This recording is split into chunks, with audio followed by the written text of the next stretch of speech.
शहर में रहने वालों के लिए लगता है कि गांव में जो लोग रहते हैं उनकी लाइफ कितनी अच्छी है। चारों तरफ हरियाली है, हरा भरा खुला माहौल है, हरा भरा नेचर, प्रकृति। लेकिन आप इसकी गहराई से जाओगे तो गांव जितना संकीर्ण माहौल आपको कहीं नहीं मिलेगा। चलिए मैं आपको दिखाती हूँ कुछ। ये जो आप घर देख रहे हैं ना, दूर दूर तक थोड़े बहुत बीच में खेत पड़े हैं और दूर दूर तक ये घर देख रहे हैं आप। ये एक कास्ट है लोधी, उनकी ये ज़मीनें थीं कुछ साल पहले, आज से 10 साल पहले। अच्छी खासी यहाँ खेती हुआ करती थी। अब यहाँ पे घर ही घर दिख रहे होंगे आपको, और बहुत दूर दूर तक जहाँ तक आपकी नज़र जा रही है एक ही कास्ट है, उन्हीं की ये सब ज़मीनें थीं। उन्हीं के बीच बीच में घर उनके अभी भी बने हुए हैं, लेकिन ज़्यादातर यहाँ बाहर के लोग आकर बस गए हैं। ये बिल्डिंग जो बड़ी सी आपको दिख रही होगी, ये जज कॉलोनी है, यहाँ जज रेजिडेंस है। तो उनका स्टाफ के लिए पता नहीं, उसी के बीचों बीच ये बन रही है। और ये देखिए घर, ये एक मॉल बना हुआ है यहाँ पे।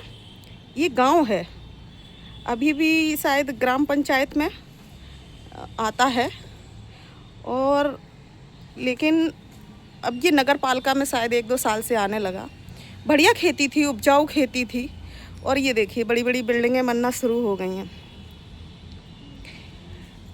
अभी निर्माणाधीन है, बन रही है। कहने का मतलब ये है कि आप गांव में दूर से बैठ के देखने से कि अरे वाह, बैलगाड़ी है, हरा भरा ज़मीन है, बढ़िया खुले माहौल हैं। अब गांव में भी वो नहीं रह गया। और देखा जाए तो पॉलिटिक्स, नेक्स्ट लेवल की पॉलिटिक्स अगर आपको मिलती है तो वो गांव में मिलती है। Generation by generation, generation by generation.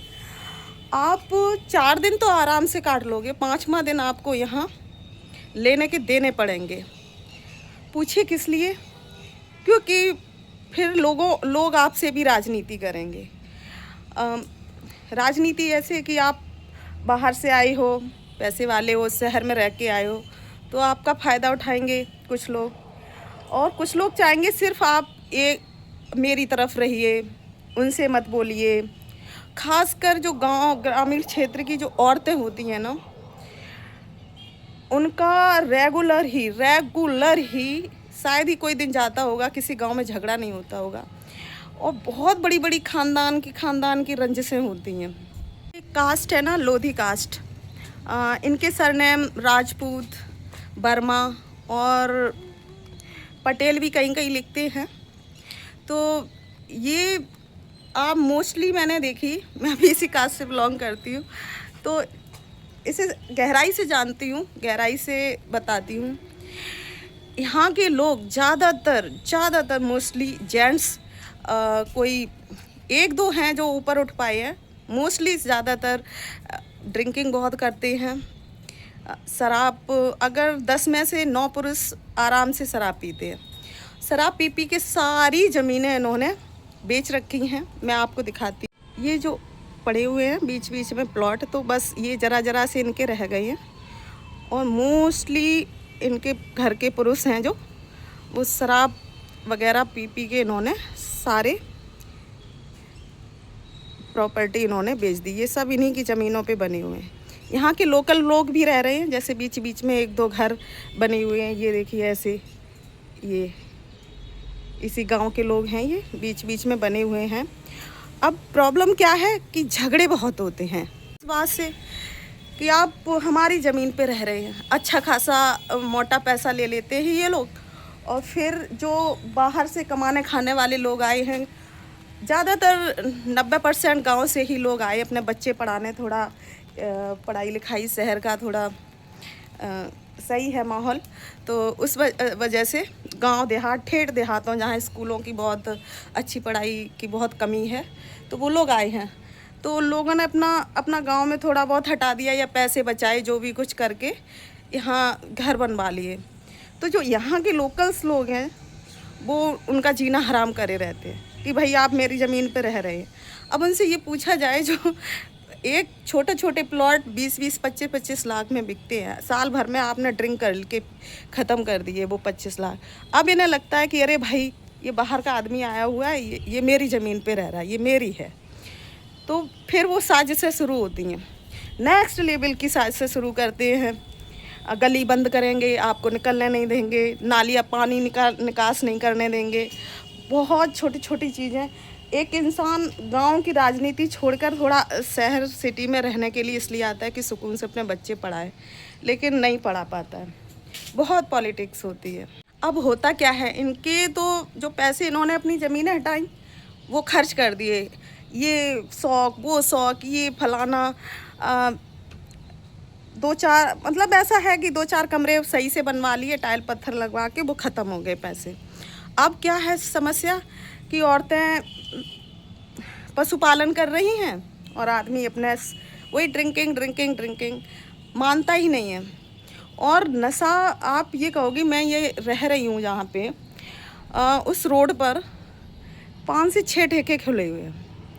किसके लिए खुले हैं भैया? आप लोगों के लिए खुले। आइए अपना बेच बाच के सब सरकार का और सरकार ही खुलवाए। देसी ठेके खुले हुए हैं, बियर बार खुले हुए हैं, आदमी खूब पी रहा है, सब पी रहे हैं, बच्चे बर्बाद हो रहे हैं, औरतें भैंसों का काम कर कर के पागल हुई जा रही, चिड़चिड़ी हुई जा रही। किसी को कोई लेना देना नहीं, अपना अगला स्टेटस बनाने की किसी को नहीं पड़ी, और ना ही इस पर कोई बात करने को तैयार है कि भाई इस समस्या से कैसे निकला जाए।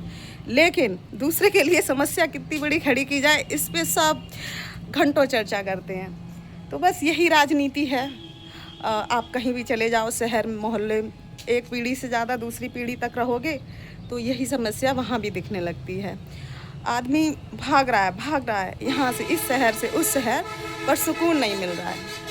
सबसे बड़ा कारण है कि हम अपनी जो समस्याएं हैं उनसे नहीं लड़ रहे, हम दूसरों के लिए समस्याएं खड़ी करके लड़ रहे हैं कि भाई हम आपकी गली बंद करेंगे, आपको निकलना बंद कर देंगे, क्योंकि पहले मेरा मकान पड़ता है, बाद में आपका। तो भाई समस्या तो होगी ना। और क्या ही बताएं, मैं तो कहती हूँ चाहे कास्ट कोई भी हो, कैसी भी कास्ट हो, आप लोग एक होके रहिए, अपने समाज के लिए काम कीजिए, समाज के लिए समस्याएं खड़ी मत कीजिए, और बच्चों को ज़्यादा से ज़्यादा अच्छी एजुकेशन दिलाने की कोशिश कीजिए, उस पर ध्यान दीजिए कि मेरा बच्चा अच्छी शिक्षा करके, पढ़ाई करके, और एक अच्छा प्राइवेट सेक्टर ही क्यों ना पकड़े, लेकिन 20-25 हज़ार का महीना कमाना शुरू करे। उसके बाद पैसे तो बढ़ती कम ज़्यादा तनख्वाहें होती रहती हैं, लेकिन इस पर ध्यान किसी का नहीं। यहाँ जितने भी लोग हैं प्रॉपर्टी बेच ली है, ज़मीनें बेच ली हैं, बच्चे वैसे कि वैसे ही रोज़गार हैं। 1-2 लोगों ने अपनी दुकानें बनवा रखी हैं रोडों पर, वो किराए पे दे रखी, उनमें कोई बिजनेस नहीं बच्चों के लिए डलवा रखे। और वो बच्चे जिनके पापा ड्रिंक करते हैं, जिनकी मम्मी 24 घंटे भैंस गोबर कूड़ा उससे निजात, वो बच्चे इतनी ठाठ से चलते हैं, जो लगता है कि अम्बानी की छठी औलाद यही हो। किसी को कोई रोज़गार से, अपने करियर से किसी को कोई लेना देना नहीं है। और पूरा दिन घूमने फिरने के बाद, शाम को तफरी करने के बाद, फिर पड़ोसियों से आकर झगड़ा भी कर लेते हैं। इतने महान बच्चे हो रखे हैं, और इस समस्या पर कोई बात नहीं कर रहा है कि ये एक बहुत बड़ी समस्या है। बच्चे पदभ्रष्ट हो रहे हैं, और क्या ही बताएं। चलिए, तो मुझे ये गलत लगता है, काफ़ी हद तक गलत लगता है कि हम एक तो बच्चों को अच्छी पढ़ाई नहीं दिला रहे, ऊपर से पुश्तैनी ज़मीनें हैं, पुश्तैनी घर हैं, उन्हें बेच कर अपने ऐशो आराम पूरे कर रहे हैं। ये कहाँ तक सही है? मुझे तो भाई सही नहीं लगता है। और आप लोगों की क्या राय है बताइएगा। राधे राधे, राम राम जी।